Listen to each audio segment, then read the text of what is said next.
Hello, everyone. I just became aware of the governor's action regarding the COVID-19 threat, and I feel compelled to make a statement. The governor's action to set up checkpoints and require registration, along with the prohibiting inter-area travel, is a massive usurpation of power. It threatens our liberty in a way that is unprecedented in the land of the free and the home of the brave. It has suspended basic civil liberties. While I don't question his motives, I can't overlook his disregard for constitutional principle. What the governor should have said was that the government is ill equipped to control something like a virus. It can't control who lives and who dies. At least it can't control this situation without controlling the people in a manner that is neither a government duty or a government right. The responsibility for avoiding the virus is a personal and a family responsibility. Government can help by bolstering the medical community. It can help educate on ways to avoid it and to treat the virus. It can even help by recommending what the governor just mandated, but it cannot legitimately mandate. The duty to manage exposure to the virus rests squarely on individuals and families. Look, this virus will eventually do what all viruses do. There will most likely be a second and perhaps even a third wave. It could take a year for this virus to run its course. It will likely not be over until there's what is called herd immunity.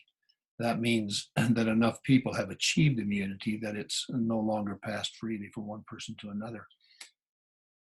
If the government keeps everybody in lockdown for that period of time, that is a classic example of the cure being perhaps worse than the disease. The surest way to kill any disease is to kill the host, but the host in this case would be liberty. Governments operate on powers delegated by individuals that they serve. It's a basic principle that people cannot delegate more power or authority than they possess, and no person or group of people could legitimately have done what was just done. There is no magical expansion of power when it's delegated from individuals to government, except for the additional power that comes from combined resources and unity. No individual or group has authority to control another person's freedom to do what was just prohibited. So how could they delegate that authority to the governor? That principle has to be true. If there's another place to draw a line and make it stick, please explain it to me. If that is not true, if government can define where the line is and what the limits of power are, then by definition, there is no limited government. When the governor removed unalienable rights to move about freely, it makes normal activity a crime. There is no legitimate grant of power to any government to prohibit that.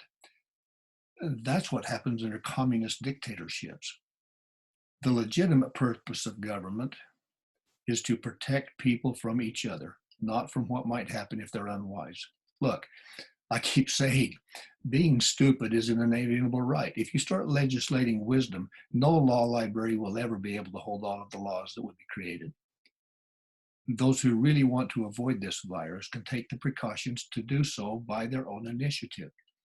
It is their responsibility.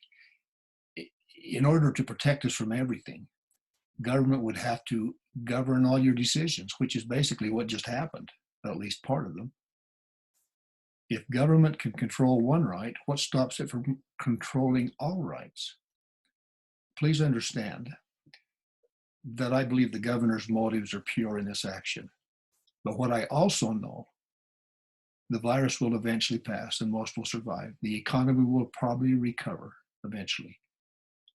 But I don't know how you ever recover from the precedent that elected officials can set aside unalienable rights. I don't know how you ever recover from the altered public perception that it's somehow now the government's responsibility to protect the people from something like this. When government has power to declare an emergency and then prescribes liberty-destroying measures to combat it, those liberties are never safe again. If a governor can suspend civil liberties for any reason, then the government can suspend them for every reason. It's just like Thomas Jefferson said, if we can but prevent the government from wasting the labors of the people under the pretense of taking care of them, they must be happy. Ladies and gentlemen, what's hanging in the balance here is a choice between the death of some by an act of nature, many of whom will succumb in spite of government's efforts. And all of us are eventually going to die sometime. The choice between the death of some by an act of nature and the death of liberty for all by the acts of men.